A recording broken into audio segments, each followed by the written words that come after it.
फीकी भी नहीं पड़ी थी दुल्हन के हाथों की मेहंदी, दूल्हे के चेहरे पर भी चढ़ा था शादी का खुमार। फिर देश की सेवा के लिए भारत मां के लाल ने कर दिया ऐसा ऐलान कि पत्नी को भी लग गया बड़ा झटका।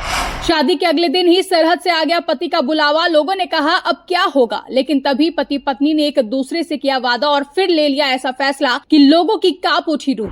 भारत पाक युद्ध के बीच इस पति पत्नी ने लूट लिया सभी देशभक्तों का दिल। शादी के अगले दिन ही आ गया सरहद से बुलावा। रेलवे स्टेशन पर पहुंची पत्नी तो झरझर बहने लगे आंसू। खबर देख आप भी हो जाएंगे भावुक। दरअसल भारत सरकार ने पिछले सप्ताह कश्मीर के पहलगाम में हुए आतंकी हमले के विरोध में 7 मई को ऑपरेशन सिंदूर को सफलतापूर्वक अंजाम दिया। इसमें आतंकियों के 9 ट्रेनिंग कैंप्स को तबाह कर दिया गया और कई आतंकवादियों का खात्मा किया गया।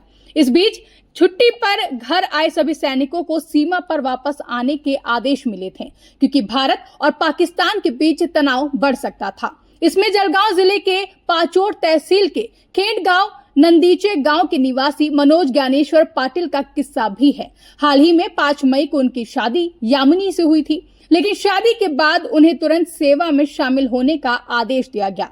इसके बाद नवविवाहित जोड़े ने जो कुछ भी फैसला लिया उसे जानकर हर किसी की रूह कांप उठी। तो क्या है पूरी खबर बताएंगे आपको, लेकिन अगर अभी तक आपने हमारे चैनल को लाइक, शेयर और सब्सक्राइब नहीं किया है तो हमारे चैनल को तुरंत सब्सक्राइब करें और लाइक और शेयर करना ना भूलें। आपको बता दें कि जब मनोज की शादी के अगले दिन ही उन्हें सेना में वापसी का आदेश मिला तो मनोज ने बिना एक पल गवाए अपना सब कुछ छोड़कर भारत मां की सेवा करने का बड़ा फैसला लिया। उन्होंने अपनी पत्नी को लौटने का भरोसा दिलाकर देश सेवा का मार्ग चुना। विदेश सेवा को प्राथमिकता देते हुए अपने निर्धारित स्थान पर वापस आ गए हैं। इस साहसिक निर्णय के लिए मनोज पाटिल को क्षेत्र में हर जगह प्रशंसा मिल रही है।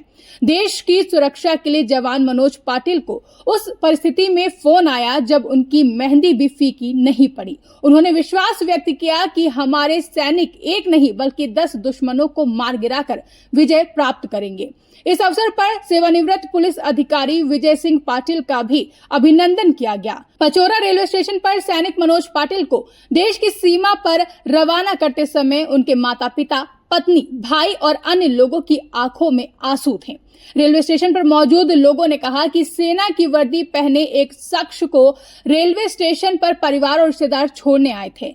इनके बीच एक नई नवेली दुल्हन भी नजर आई थी। उनके हाथों पर मेहंदी लगी थी, मांग में फेरों के समय भरा गया सिंदूर था। उसकी आंखों में आंसू थे, लेकिन चेहरे पर गर्व झलक रही थी।